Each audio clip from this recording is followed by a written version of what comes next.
Now, from across the tri-states, this is KHQA Sports. And tip-top of the evening, everybody, and welcome to Sports Final on a Friday night that saw a pair of gigantic upsets. We're looking at you, Bowling Green girls and Fort Madison boys. We'll get to that in a second, though. The monopoly on fun tonight might have been at the pit, though. Oh, my goodness. QND West Hancock needed all 32 minutes to decide this one. Let's take you out to the pit tonight. Take it to the second half. It's Reno Pinkston versus Scott Douglas. You love the coaching matchup here. You like the player matchups even more. Late third quarter. Remember, Paxton Harmon didn't play in the game the last time these two met, and they needed him big tonight. Puts West Hancock up a point there late third quarter, but QND is going to battle. Fourth quarter now. Riley Walls drives. Raiders up by 4 in the final frame, but Austin Hardy's going to come back, drop this killer three right here. West Hancock down just a point, and they would eventually take a 1-point lead with about 6 to play. Alex Fitch, though, is going to work inside, has it stripped, stays with it, goes up and under, puts QND back up 1 with about 3 minutes to go. Now 2 minutes to go. Paxton Harmon, West Hancock with the lead once again, 38-37. Titans will hit a few free throws. Here's Parker Gibbs.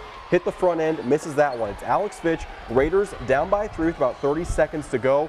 You don't need a 3, so he goes for the smart 2, but it somehow does not fall. You can't believe that shot didn't go down. Paxton Harmon stoked as the West Hancock Titans get the big road win tonight, 45-39. They hang on at the pit. Across town, how about Quincy High and United Township? Sean Taylor's team looking to go 6-0 in Western Big Six play. Early on, Martin Vitley gets his team on the board. Just that slice to the hoop, gets through 2 defenders like he does so easily. Later on, though, very good hustle play here. Just going to just swipe this inbounds away. Picks up the basket, the foul. He gets himself to the line. Devils with an early lead, but United Township much better looking than the last time the Devils played them. They were not going away in this first quarter, but Zach Burry really been a spark plug player for the Devils this year. Hits a nice runner there, and he's going to hit this pull-up 2 here. Big bucket, though, for Quincy. End of the first quarter, final seconds. It's Mason Fairley. It's going to get this ball well behind the arc. Drain this 3 as time expires. The Devils get a 10-point win tonight over UT. They go to 6-0 in Big Six play, 62-52. Quincy wins this one at home. Chris. Elsewhere in Illinois basketball, Illini West, no upset this time around. Monroe's leaves no doubt about it, winning 74-41. Also tonight, rough and tumble game, but Payson Seymour gets the win on the road in Suns country by 10. 48-38 was your final on that one. Pittsfield kind of bounces back from that ugly effort against Macomb, wins big over Unity. That's a quality win for the Saukeys tonight. 58-34 was your final in that ball game.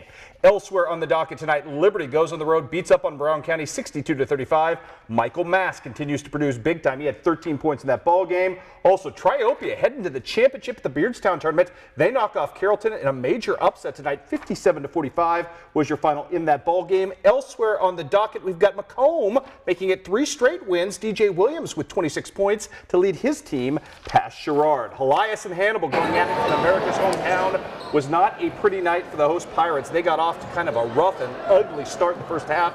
Elias, not so much, firing on all cylinders for the Crusaders early on, showing off the long-range game. Dalton Powell, though, trying to make some things happen. He had 22 points in the night to lead his team in scoring, and then it was Eric Hugenberg doing what Eric Hugenberg does, knocking down long-range jumpers, but only 2 field goals in the first half for the Pirates. They were down early, never got back into this game as Hannibal loses to Elias. Final count in this one was 64-43. We've got more for you now. Marion County, Monroe City.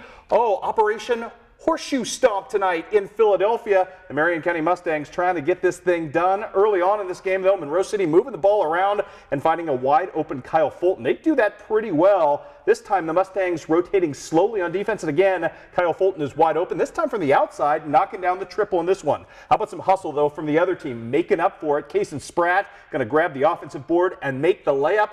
Bucket plus Band-Aid, 3-point play for that young man. How about more to come in this one? This time, it's Connor Bridgman making his presence felt as well, spinning off contact, throwing one off the plexiglass and getting that to fall. The big fella getting the bucket at that point.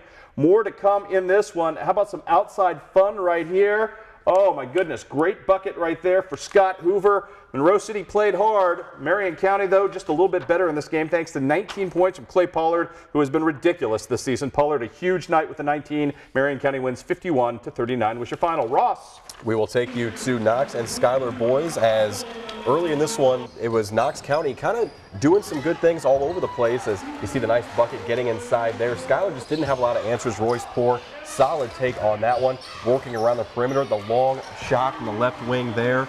And then that was Ryan Strange actually with the big points there. And then it was just all Knox County. They just would not be stopped tonight by Schuyler. Scoring at will, it seemed, on their home floor. Schuyler, though, did get a couple of nice buckets in there. Solid runner on the inside there, as it would just be too much Knox, though, in this game, actually, as they would get the win over Schuyler County tonight. Final score was 63-37. Big home win.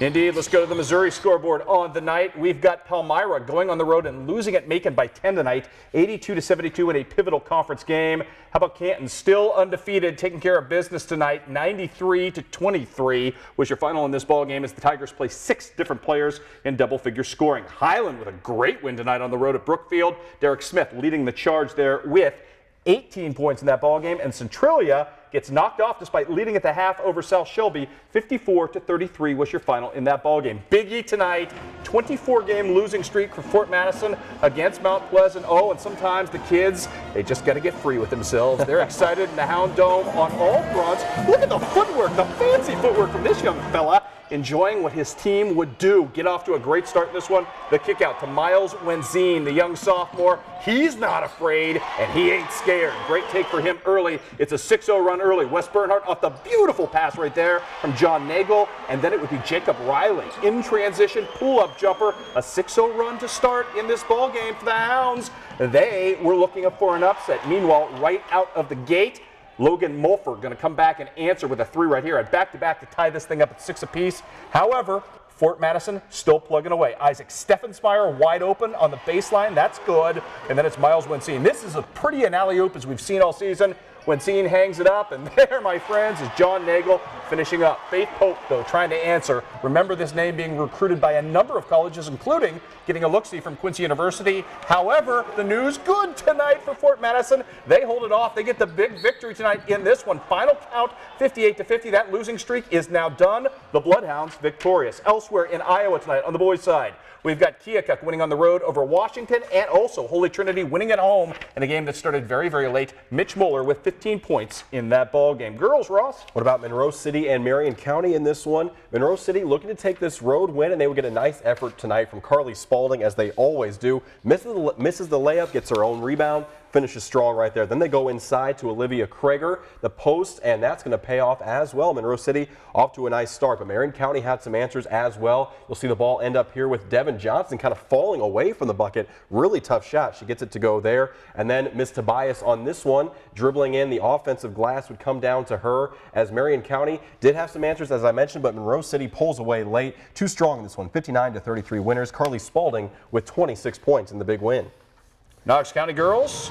We'll take it to Knox County girls as well. It was Knox County also trying to get the big home win tonight over Schuyler County, as it was Lauren Dale early on getting a nice bucket here, and all of her teammates really chipping in. Devin Goodhouse had 10 points as well. You see the breakaway stuff right there from Miss Dale. Good stuff. Schuyler County just was overmatched from the get-go, it seemed, as Knox County gets the win tonight. Final score as Taylor Lincoln chipped in 10 points as well. 48-31 over Schuyler. Knox County winners as well. We've got more for you. Let's take a look at the scoreboard. Brashear knocked off by Canton. Good night all the way around for Canton on homecoming as the girls get a big win. Also on the docket tonight, girls side, we've got winners that include Palmyra, a pivotal conference road win in overtime over Macon. Palmyra now 3-0 in conference play. Also tonight, we've got Highland and Brookfield, no final on that one. We've got South Shelby losing to Centralia 45-30. Bowling Green, the story of the night, beating the #1 team in the state, Silex, 55-42 was your final in that ball game. Elsewhere in that tournament, it was Mark Twain losing to Louisiana 32-24. In Illinois tonight, we've also got a winner for you in Rushville Industry beating Beardstown 64-47, and one more for you. It was Porta knocking off Triopia 41-29. Central League girls, Ross. Real quickly, Central Lee and West Burlington. Taylor Burdett and her team just destroying tonight. Tracy Keller, you'll see here, just hounding on defense. She's going to come up with a steal and a beautiful assist here to Maddie McCoy. All Central Lee tonight. Final score 62-13. Keller leads the way with 18 points. Holy Trinity in New London before we wrap it up. This is a metaphor for life. Just when you get motoring, somebody gives you the hook. Early on, it was the Rachel Kempker show in this one for Holy Trinity. Couple of big buckets in the post. She could not be stopped. Her team was down 21-11 at the half and never really could recover from that, as Holy Trinity ends up losing tonight by the final count of 40-25. That's all we've got tonight. Huge overtime tomorrow. Luke Guthrie on KHQA all weekend long.